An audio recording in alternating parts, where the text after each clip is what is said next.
میرے عزیز دوستو، السلام علیکم ورحمۃ اللہ وبرکاتہ۔ مرنے کے بعد مسلمانوں کی روحیں کہاں جاتی ہیں، کہاں رہتی ہیں، اس کے بارے میں آپ کو بتانے کے لیے حاضر خدمت ہوا ہوں۔ کیا آپ کو معلوم ہے کہ مسلمانوں کی روحیں کہاں رہتی ہیں؟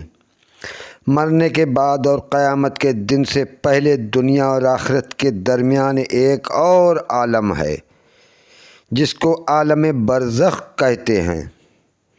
تمام انسانوں اور جنوں کو مرنے کے بعد اسی عالم میں رہنا ہوتا ہے۔ اسی عالم برزخ میں اپنے اپنے اعمال کے اعتبار سے کسی کو آرام ملتا ہے اور کسی کو تکلیف۔ مرنے کے بعد بھی روح کا تعلق بدن کے ساتھ باقی رہتا ہے۔ اگرچہ روح بدن سے جدا ہو گئی ہے، مگر بدن پر جو آرام یا صدمہ گزرے گا، روح ضرور اس کو محسوس کرے گی اور متاثر ہوگی۔ جس طرح دنیاوی زندگی میں بدن پر جو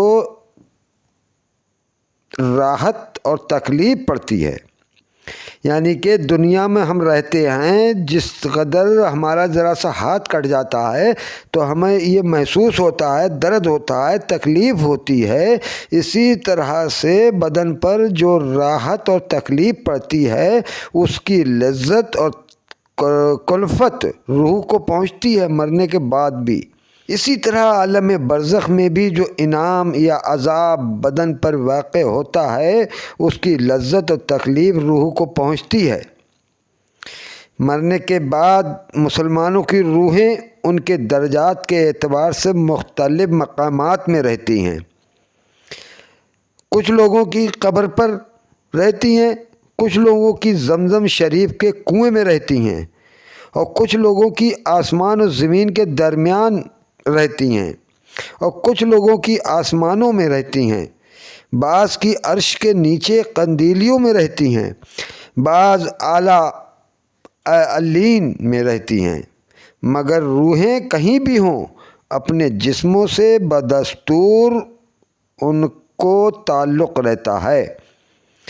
جو کوئی ان کی قبر پر آئے، اس کو وہ دیکھتے پہچانتے، ان کی باتوں کو سنتے بھی ہیں۔ اگر آپ قبرستان جاتے ہیں تو آپ کی باتوں کو سنتے بھی ہیں اور آپ کو وہ دیکھتے بھی ہیں۔ اس پر ہمارا ایمان ہے۔ اسی طرح کافروں کی روحیں ان کے مرگھٹ یا قبر پر رہتی ہیں۔ بعض کی یمن کے ایک نالہ برہوت میں، بعض کی ساتویں زمین کے نیچے، اور بعض کی سجین میں۔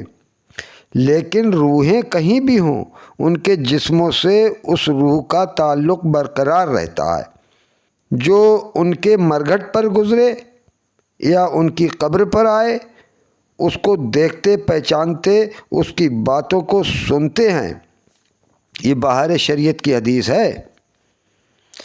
یہ خیال کہ مرنے کے بعد روح کسی دوسرے بدن میں چلی جاتی ہے، خواہ وہ کسی آدمی کا بدن ہو یا کسی جانور کا، جس کو فلاں سفر تناسخ اور ہندو واگون کہتے ہیں، یہ خیال بالکل ہی باطل اور اس کو ماننا کفر ہے کہ دوبارہ پیدا ہوتے ہیں۔ یہ کفر کی باتیں ہیں۔ جب آدمی مر جاتا ہے تو اگر گاڑا جائے تو گاڑنے کے بعد، اور اگر نہ گاڑا جائے تو وہ جہاں بھی ہو اور جس حال میں بھی، اس کے پاس دو فرشتے آتے ہیں، جس میں سے ایک کا نام منکر اور دوسرے کا نام نکیر ہے۔ یہ دونوں فرشتے مردہ سے سوال کرتے ہیں کہ تیرا رب کون ہے، تیرا دین کیا ہے، اور حضرت محمد صلی اللہ تعالیٰ علیہ وآلہ وسلم کے بارے میں پوچھتے ہیں کہ یہ کون ہیں۔ اگر مردہ ایماندار ہوا تو ٹھیک ٹھیک جواب دیتا ہے کہ میرا رب اللہ ہے، میرا دین اسلام ہے، حضرت محمد مصطفیٰ صلی اللہ تعالیٰ علیہ وآلہ وسلم اللہ کے رسول ہیں۔ پھر اس کے لیے جنت کی طرف ایک کھڑکی کھول دی جاتی ہے۔ جس سے ٹھنڈی ٹھنڈی جنت کی ہوائیں اور خوشبو جنت سے آتی رہتی ہے، اور مردہ آرام و چین کا مزہ پا کر اپنی قبر میں چین کی نیند سو رہتا ہے۔